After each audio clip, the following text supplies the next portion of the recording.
Meus queridos, que a paz do nosso Senhor e Salvador Jesus Cristo, que excede todo o entendimento, esteja com você. Graças a Deus por mais um dia estarmos aqui na nossa aula preliminar para passarmos a nossa lição da Escola Bíblica Dominical, a nossa lição de juvenis, que é a nossa lição de hoje. Iremos estudar a lição de número 12, de 18 de setembro de 2022, que tem como título João Marcos, a importância de aprender com os erros.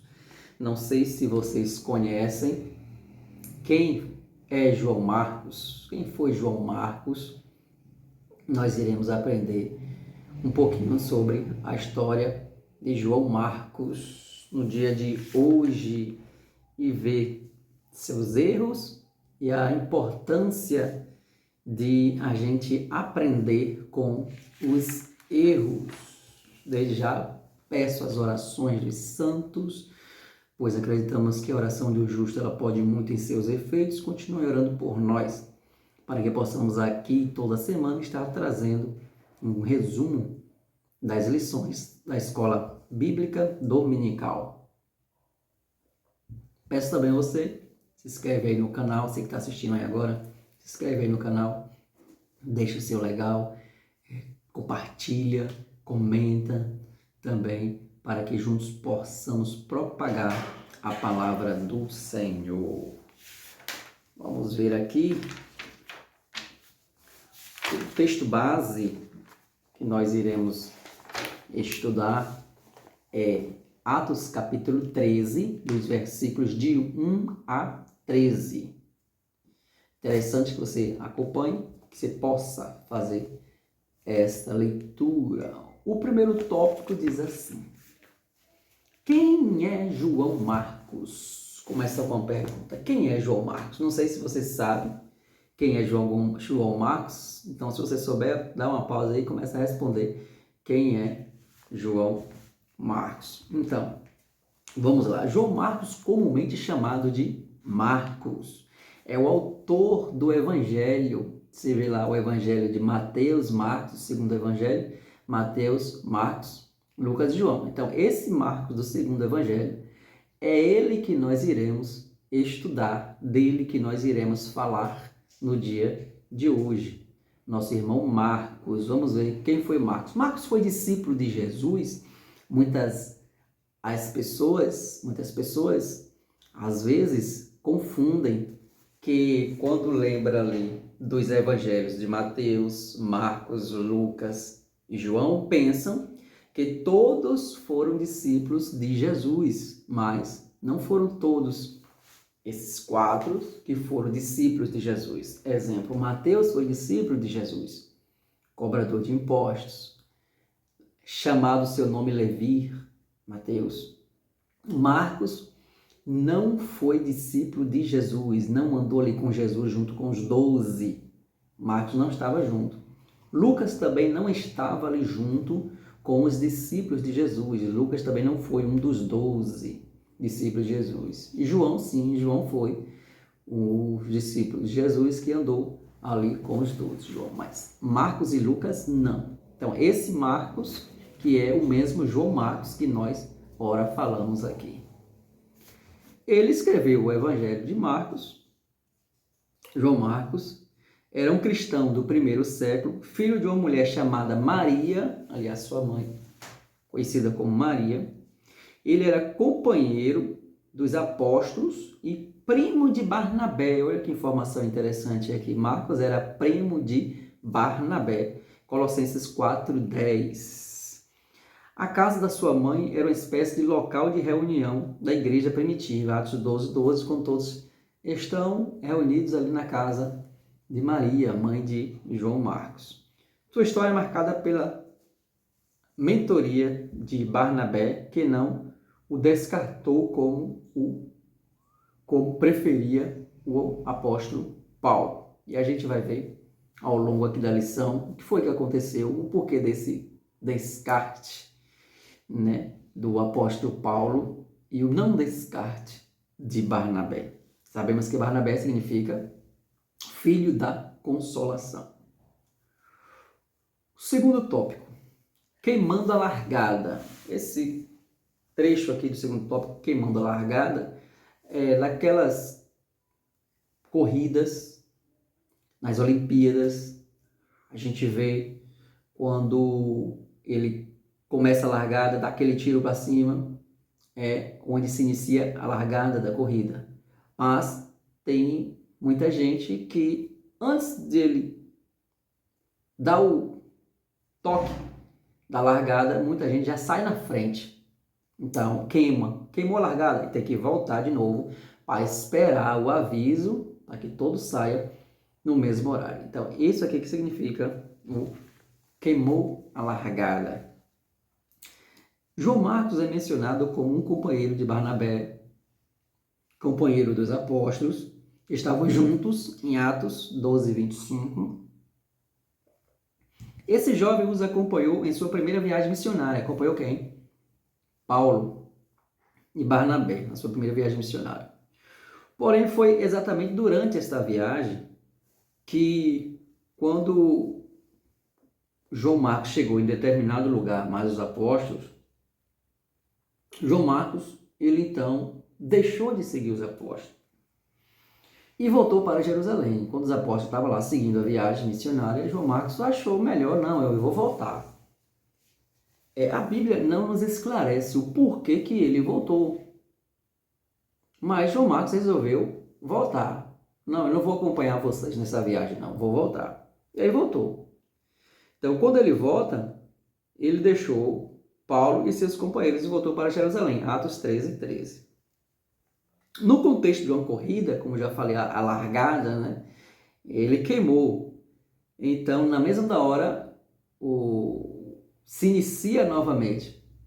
Vamos lá. O jovem João Marcos, no início do seu ministério, havia deixado uma má impressão após tomar aquela decisão.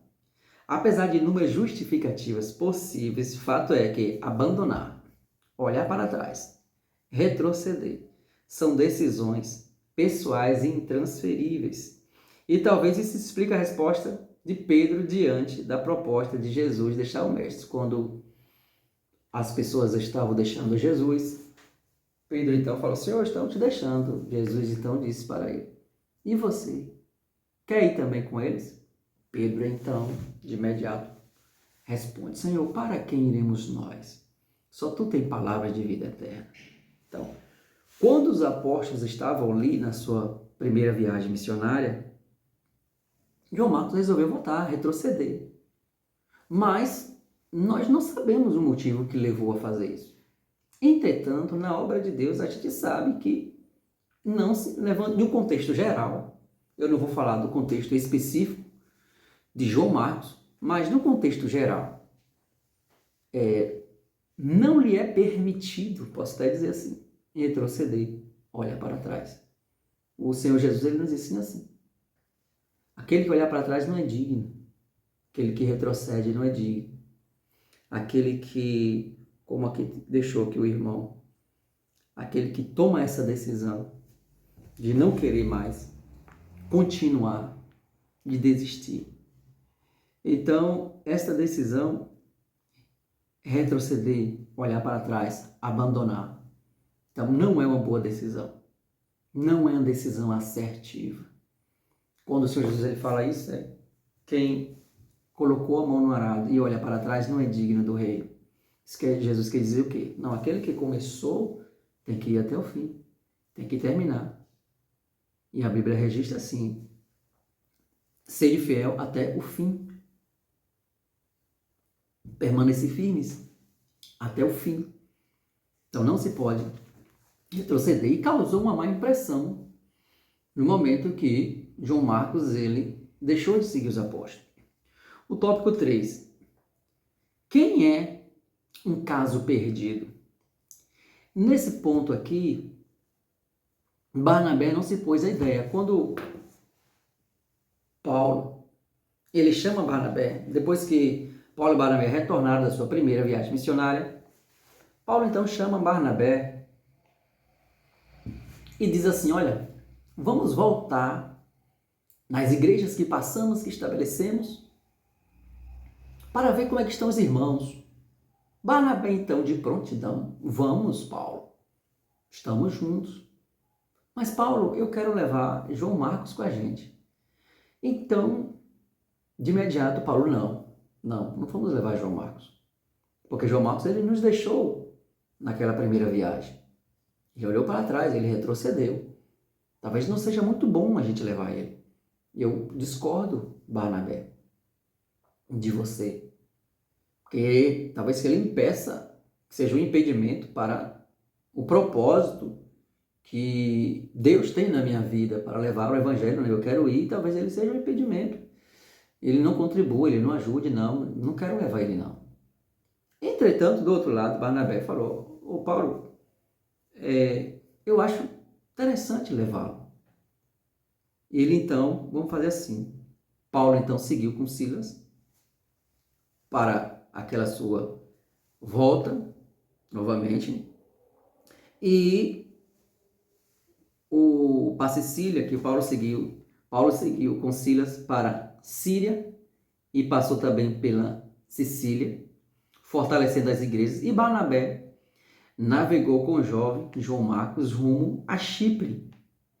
Então, Barnabé foi e falou, João Marcos, então vamos juntos, vamos para Chipre. E Paulo, então eu vou, mas Silas, e aí se separaram. Agora, pelo lado negativo, a gente vê que houve essa divergência entre os dois, que é natural, houve essa divergência entre os dois, Paulo e Barnabé. Pelo outro lado, notamos que, em vez de um grupo, ou seja, em vez de Paulo e Barnabé saírem sozinhos para retornarem àquelas igrejas, surgiram dois grupos. Juntou Barnabé e João Marcos, foi para um lado, para ir para Chipre, Barnabé, e Paulo e Silas foi para o outro lado. Então surgiu dois grupos de evangelismo. Pelo lado positivo, a gente vê que surgiu esses dois grupos de evangelismo. Um foi para um lado, outro foi para o outro. E isso quer dizer que no final, a palavra do Senhor foi propagada. Se iria só um, os outros não sei onde iriam ficar, acabaram com aquela divergência, separando dois grupos. E tudo contribui para o bem daqueles que amam o Senhor. E saiu dois de um lado e dois do outro, levando a mensagem do Senhor. Olhando por esse lado positivo, então observamos que a palavra de Jesus continuou sendo propagada. E aqui o que nos ensina? Que existe nas nossas vidas momentos de fracassos, existe. Nós somos seres humanos. Momentos de tristezas, momentos de desesperos. Existem esses momentos na vida de todo mundo. Como aconteceu ali na vida de João Marcos, quando ele não quis mais continuar. Existe.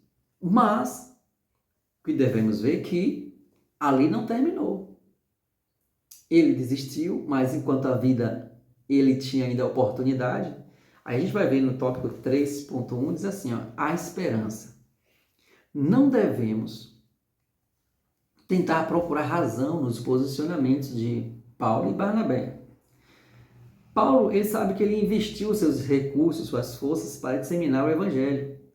E na sua visão, João Marcos não seria muito interessante ele ir junto. Certo? Então, Barnabé, a ponto mais tarde, o próprio Paulo, reconheceu seu valor. Barnabé, quando ele olhou para João Marcos, ele viu, não, João Marcos é um potencial, é jovem, está começando agora. Eu vejo nele uma pessoa que ainda vai amadurecer e vai fazer a obra de Deus. Já Paulo não, Paulo já estava maduro, já sabia o que queria, já estava firme na fé, e João Marcos ainda estava ali, precisando de ajuda, de oportunidade. Foi o que Barnabé viu nele. Assim como Paulo, logo quando ele chegou, os discípulos não queriam receber Paulo com medo de Paulo ser um perseguidor. Quem foi lá junto ajudar a Paulo? Barnabé. Barnabé chegou lá, conversou com Paulo, e conversou com os discípulos e mostrou para os discípulos que Paulo não era mais aquele que perseguia, que Paulo estava convertido. Então, ele fez essa ponte. Assim como Barnabé fez com Paulo, Barnabé também fez com João Marcos. Já que Paulo não queria levá-lo, Barnabé então olhou, não, eu vou ficar com ele, que eu acredito no potencial dele, eu acredito que ele vai amadurecer, vai se fortalecer e vai ficar firme na presença do Senhor. E isso aconteceu. Então, precisamos de pessoas que incentivem, que ajudem, pessoas que acreditem em você. Então, isso é muito bom. Então, aqui tem, nosso irmão colocou aqui, ó, apesar de não termos nenhuma informação sobre o período em que Marcos acompanhou Barnabé, não sabemos o que foi que sucedeu depois ali, quando os dois foram para Chipre, não é registrado. Barnabé seguramente podemos afirmar que ele foi muito bem discipulado por Barnabé. João Marcos foi discipulado ali muito bem por Barnabé, a ponto de mais tarde o próprio Paulo reconheceu seu valor. Mais tarde Paulo reconheceu que João Marcos era um cooperador do reino de Deus. Mais tarde ele reconhece. E o provável é que olhar para a vida de João Marcos nos leva a refletir na seguinte pergunta: quem é um caso perdido? Quem é um caso perdido? Quantas vezes já não ouvimos cristãos dizer que não, eu vou desistir de orar por ele, porque não pode, vou desistir de evangelizar ciclano. E o que precisamos reforçar diante desse questionamento é o quê? É a verdade infalível de que não existem casos perdidos para Deus. Nada do que alguém fizer pode ser maior do que a graça de Jesus e o seu amor. Ou seja, a pessoa precisa também querer, porque a graça de Deus vai estar sempre lá para ajudar. O amor de Deus vai estar sempre disponível. Então, aquelas pessoas que a gente olha assim, não, eu vou desistir de orar por ela, não desista não, continue orando, continue fazendo a sua parte. Se elas quiserem, o Senhor Jesus Cristo vai estar sempre disponível para abraçá-lo. E se não quiserem, aí cada um com a sua responsabilidade. O tópico 4, João Marcos, uma árvore cortada que brotou. Posteriormente, escrevendo aos Colossenses, Paulo recomenda o jovem para a igreja em Colossos. Olha como as coisas mudaram. Falando a Filemon, o apóstolo o credencia como um dos seus cooperadores. Filipenses, está escrito lá em 2,4. Né? Por fim, Filipenses 24. Por fim, na ocasião da segunda prisão de Paulo em Roma, o apóstolo pediu que Marcos fosse à capital italiana, pois era muito útil no ministério, segundo Timóteo 4,11. O que isso quer dizer? Que o apóstolo Paulo, ele, depois, com o amadurecimento de João Marcos, o apóstolo Paulo viu que ele era muito útil, que ele continuava fazendo a obra. E o credenciou como, não, ele é meu cooperador, ele é o nosso cooperador, o cooperador de Jesus Cristo. Aí no final da sua segunda prisão em Roma, o apóstolo pediu, olha, que traz aí João Marcos para cá, para a capital italiana, traz João Marcos para cá, pois ele era muito útil no ministério. Então, enquanto um período que João Marcos, para ele, não era adequado levar, em um outro período a gente vai ver que ele sente a necessidade que João Marcos venha até ele. Então as coisas mudaram. E nem sempre é um caso perdido que não tem mais jeito. Observamos nesses dois pontos que ele amadureceu, que ele continuou fazendo a obra e que ele estava ali se doando para fazer a vontade de Deus. João Marcos. Aí o tópico 4.1, vivendo e aprendendo. A jornada cristã de uma pessoa não é definida pelos erros iniciais, mas pelo processo de aprendizado e aperfeiçoamento ao longo do tempo. Pior do que errar, fazer escolhas ruins, passar por situações difíceis, é não tirar a lição de tudo que se vive, ou de tudo que vivemos. Então, o João Marcos, ele pôde ver no seu erro e tirar lições. Então, cabe-nos também olhar para os nossos erros, as nossas faltas, as nossas falhas e tomarmos lições com isso. Então, isso vai nos ajudar a amadurecer, a enxergar as coisas de uma maneira diferente, ter um prisma maior. Então, vivendo e aprendendo, estamos. É necessário estarmos sempre vivendo e aprendendo com as coisas que acontecem em nossas vidas. Enquanto temos vida, temos a oportunidade de acordar todas as manhãs e mudar hábitos, sermos produtivos e termos uma existência relevante.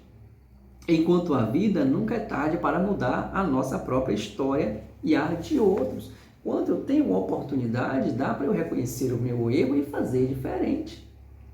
Então, João Marcos, ele retrocedeu ali, ele retornou, mas logo depois a gente vê que ele continuou fazendo a vontade de Deus, que o apóstolo Paulo chama, demonstra a necessidade de ajuda de João Marcos, que ele era um cooperador útil à obra de Deus. Então, é vivendo e aprendendo.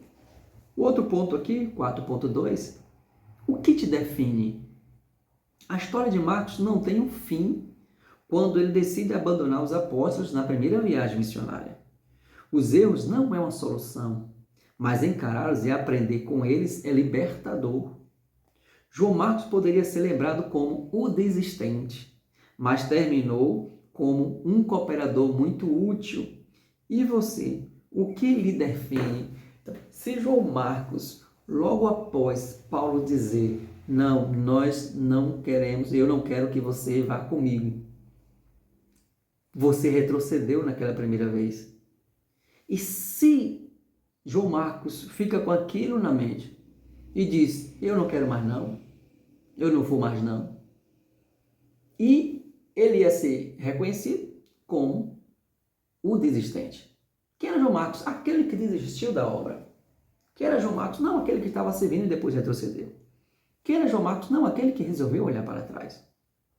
Mas aqui, como diz o nosso irmão, enquanto a vida há esperança de mudança, cada amanhecer eu posso mudar aquilo que eu vejo que está errado e fazer o certo. João Marcos, ele continuou fazendo a obra de Deus e no final ele foi reconhecido como o cooperador muito útil. O cooperador muito útil. O desistente já passou e ele teve tempo para mudar aquela situação, mudar aquele quadro que foi pintado. Então ele conseguiu refazer aquele quadro. Então o que te define? Como você quer ou está sendo conhecido hoje? Como aquele que começou e desistiu? Como aquele que estava bem, daqui a pouco não está mais bem, está mal? Como aquele que olha para trás? Como? Então, que seja o cooperador útil. Que as pessoas possam olhar para você e dizer assim, não, fulano é um cooperador útil na obra. Não aquele desistente. Então, o que te define? Que Deus abençoe, que Deus te guarde, te proteja. E que a cada dia a gente possa viver e aprender para melhor servir ao Senhor, para a glorificação do nome do Pai, do Filho e do Espírito Santo. Ok? O que te define? Fica essa pergunta aí. Tomara que seja o cooperador muito útil. Que Deus abençoe a todos, em nome do Senhor Jesus.